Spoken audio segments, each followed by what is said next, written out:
She called it the perfect invasion. The alien commander whispered through the comms, his voice shaking with pride. Earth's gravity can't stop us now. The first wave of ships broke through the clouds like falling stars, their metal shells glowing red from the entry heat. Inside one of them, a soldier named Laron gripped the straps of his seat, staring at the glowing suit wrapped around his body, the new gravity regulator Mark V. It was supposed to make them unstoppable. Remember, the commander barked, Earth's gravity is 10 times heavier than our home. These suits will make you stronger, faster, untouchable. The hatch burst open. Laron jumped first, straight into the blue sky, through the air, down toward the grained surface of the planet that had haunted their leaders for decades. Then came the scream. It wasn't fear, it was pain, a deep, cracking sound, like wood snapping underwater. Laron hit the ground and felt his legs twist unnaturally. The suit that was supposed to protect him pressed tighter, crushing instead of supporting. His vision blurred as the others followed, slamming into the soil one by one. The commander's voice crackled in his ear. "Report Unit 1, are you operational?" Laron tried to answer but couldn't move his jaw. The pressure was unbearable. Around him, the sky lit up with more landers, maybe hundreds, maybe thousands, all crashing, all screaming. Their bones snapped like glass under the planet's pull. Earth's gravity wasn't 10 times stronger. It was perfect revenge. And then, from the tree line nearby, a human figure stepped out, calm, almost waiting. A man in dusty boots, holding a radio. He looked up at the burning sky and said quietly, "Welcome to my planet." Laron's heart stopped for a beat. Humans weren't supposed to know. But this one seemed to know everything. He pressed a button on his belt. The ground hummed, and something beneath the soil began to move. Something big. Laron blinked through the blood in his eyes and whispered, "What are you?" The man's name was Reed Harlow, a former Air Force engineer who disappeared years ago after a failed experiment the world was never told about. Now, as the air shimmered from the heat of burning ships, Reed stood calm among the wreckage, his voice steady in the radio. "Phase 1 complete," he said. "They're here, and their suits failed exactly as predicted." Far above, a broken transmission echoed through the alien fleet. The commander screamed orders, demanding reports, but most channels were dead. The gravity regulator had been their pride, reverse-engineered from fragments of an old human probe. They thought they'd mastered the planet's pull. They were wrong. Reed watched an alien crawl toward him, dragging a shattered arm. Its helmet flickered, revealing a pale, trembling face, not monstrous, but almost human. Why did you do this?" it gasped. Reed crouched beside it, his eyes cold. "Because your people thought gravity was just a force. You never realized it's alive down here." The alien's eyes widened, confusion and terror mixing. Beneath the ground, the soil pulsed again, a deep vibration like something breathing. The earth itself seemed to hum in response to Reed's presence. From the distance, another survivor tried to activate his weapon. The plasma rifle sputtered and then crumpled inward, its own metal folding under invisible pressure. One by one, the alien techs failed. Drones, comms, armor, all collapsing as if the planet rejected their existence. Reed turned back to the horizon where the largest ship, the command carrier, was descending. "You came to invade, but you landed right in the middle of our test zone." A woman's voice crackled through his radio. "Reed, you sure we can contain this?" He looked at the sky, his expression unreadable. "Contain it? No.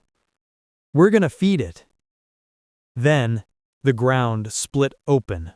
The command carrier slammed into the valley like a dying comet, sending waves of dust through the broken forest. Shards of metal rained down, glowing red as they cooled in the soil. From its shattered hull, the alien commander crawled out, his face streaked with blood and fury. He spotted Reed standing there, a lone human against the wreckage of an army, and roared, You did this!" Reed didn't answer. He simply reached into his jacket and pulled out a small metallic cube, no bigger than his palm. He pressed it once, and the cube unfolded, projecting a hologram of Earth covered in glowing lines and shifting energy fields. You wanted to conquer a planet, but you picked the wrong one. This one fights back. The commander tried to stand, his boots sinking into the trembling ground. "Our suits," he spat.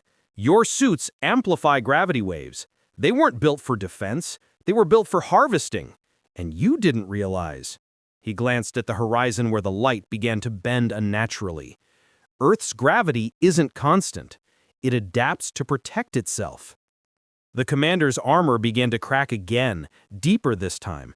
The metal plates rippled like they were being crushed by invisible hands. He screamed and tore the pieces off, crawling forward, rage turning into panic. "Stop this! You'll destroy everything!" Reed took a slow step forward, the wind whipping his jacket. "I didn't start this war. You did, when you tried to drain a living planet." Suddenly, a flash lit up the sky, another ship descending fast. But this one wasn't alien. It bore the old insignia of the Terran Defense Division, a secret branch buried decades ago. The voice of the woman from before came through the radio again. "Reed, your little test just got the Pentagon's attention. They want proof." Reed's eyes narrowed. "Tell them they'll get proof soon enough." The ground beneath him split wider, glowing with deep red light. The gravity field pulsed like a heartbeat, and every alien still alive began to rise helplessly into the air, screaming as the pull reversed. They had come to conquer Earth, but now the planet itself was turning against them. The screams echoed across the valley, hundreds of alien soldiers twisting mid-air, pulled upward by the very force they thought they'd mastered. Their shattered suits sparked as the planet's invisible hand lifted and crushed them all at once. Reed didn't look away. He'd seen worse before. "It's learning faster this time," he muttered. The female voice from his earpiece spoke again, a mix of awe and fear. "You mean the core?" Reed nodded, eyes fixed on the chaos above. When their ships entered orbit, the energy spike reached the mantle. The planet woke up earlier than we expected. Up in the sky, the alien command ship tried to stabilize, firing boosters to escape Earth's pull, but the air around it distorted, bending like liquid. Within seconds, the massive carrier folded in on itself, vanishing into a silent implosion that left only drifting ash. The radio crackled again, a different voice this time. Male, urgent. "Agent Harlow, the Council's demanding you shut this down now. The readings are off the scale." "Too late," Reed replied softly. "You can't shut down a living planet." From the burning forest behind him, a faint movement caught his attention. A young alien soldier, barely more than a kid, stumbled forward, clutching a half-broken translator device. His voice trembled. "Please, we didn't know. They told us your world was dying." Reed hesitated. For the first time, something human flickered in his eyes. "Dying?" The alien nodded weakly. "Our leaders said Earth's core was collapsing. We came to save it, to take energy before it consumed itself." Reed's jaw tightened. "They lied to you."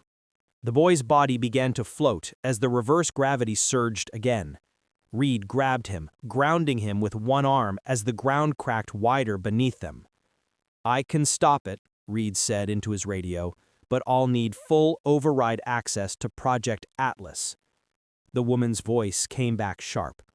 "That project was buried for a reason." "Yeah," Reed whispered, pulling the alien kid closer as debris lifted around them. "But so was I." He slammed his hand onto the cube. It flared bright gold, and suddenly, the Earth stopped moving. Everything froze midair, even the screams.